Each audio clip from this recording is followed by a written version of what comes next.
Hello friends, ఈ మధ్య కాలంలో ఏ రియల్ ఎస్టేట్ ఏజెంట్ని ఏ రియల్ ఎస్టేట్ లీడర్ని కలిసినా చాలా నిరాశతో ఉన్నారు, చాలా బాధలో ఉన్నారు, చాలా డిసప్పాయింట్మెంట్లో ఉన్నారు. ఎందుకంటే బిజినెస్ అవ్వట్లేదు, కస్టమర్స్ రావట్లేదు, కస్టమర్స్ పోస్ట్పోన్ చేస్తున్నారు, సేల్స్ అవ్వట్లేదు, ఇన్కమ్ లెవెల్స్ తగ్గిపోయినాయి. ఇవన్నీ కూడా మనం చూస్తున్నాము, ఏజెంట్లు చెప్తున్నారు, లీడర్స్ చెప్తున్నారు. ఫ్రెండ్స్, ఒకటి గుర్తుపెట్టుకోవాలి, మనం ప్రతి బిజినెస్లో కూడా అప్స్ అండ్ డౌన్స్ ఉంటాయి, సీజన్ అన్ సీజన్ అనేటివి ఉంటాయి, మనకు తెలుసు. రియల్ ఎస్టేట్లో కూడా ఇలాంటివి ఉంటాయి. 365 days మార్కెట్ ఉండాలని ఏం లేదు.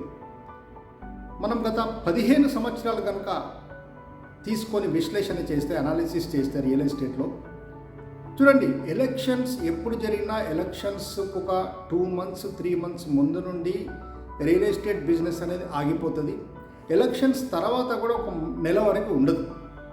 గత 15 ఏళ్లలో 3 సార్లు ఎంపీ ఎలక్షన్స్, 3 సార్లు ఎమ్మెల్యే ఎలక్షన్ జరిగాయి. అంటే దాదాపు 6 times కూడా మార్కెట్ ఎలక్షన్ టైంలో డౌన్ ఉంది, తర్వాత ఆటోమేటిక్గా పెరిగింది, మనకు తెలుసు. రెండవది, 15 yearsలో ఏమేమి వచ్చాయి? ముందుగా కనుక మనం ఆలోచిస్తే తెలంగాణ ఉద్యమం ఏదైతే ఉందో అది కాస్త రియల్ ఎస్టేట్ని ఇబ్బంది పెట్టింది. ఆ ఉద్యమం అనేది చాలా తీవ్ర రూపంగా ఉన్నప్పుడు రియల్ ఎస్టేట్ జరగలేదు. ఇన్వెస్టర్స్ ఎవరు భూమి మీద పెట్టలేదు. రియల్ ఎస్టేట్స్ ఎవరు కూడా ఈ అపార్ట్మెంట్స్ కొనేది.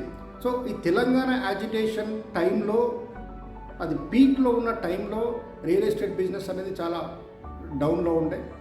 ఆ తర్వాత ఏదైతే ఈ డీమానిటైజేషన్ జరిగిందో, ఆ డీమానిటైజేషన్ ఆ టైంలో కూడా రియల్ ఎస్టేట్ అనేది చాలా డౌన్కి వచ్చేసింది.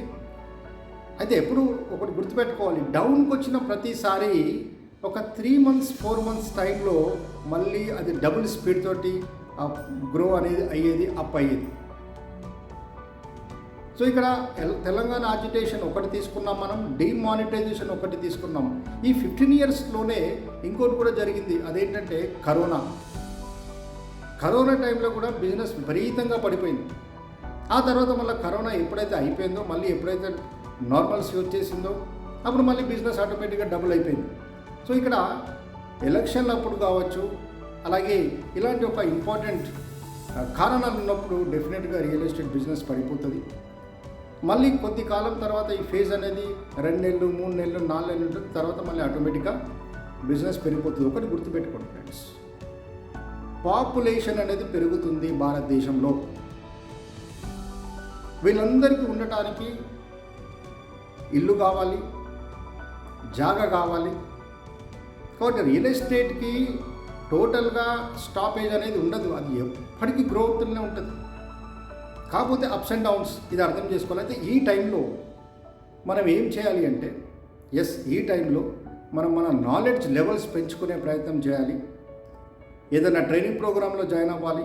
ఆన్లైన్ ట్రైనింగ్ ప్రోగ్రామ్స్ అవి ఉంటాయి, జాయిన్ అయిపోయి వాటికి సంబంధించిన ఆ ఇన్ఫర్మేషన్ అనేది మనం తెలుసుకోవాలి, నాలెడ్జ్ లెవెల్స్ పెంచుకోవాలి.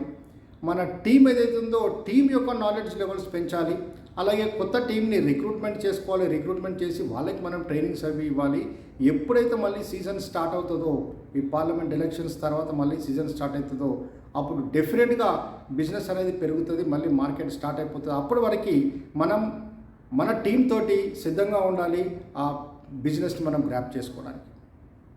సో నిరాశ వద్దు, డిసప్పాయింట్మెంట్ వద్దు. All the best to all of you.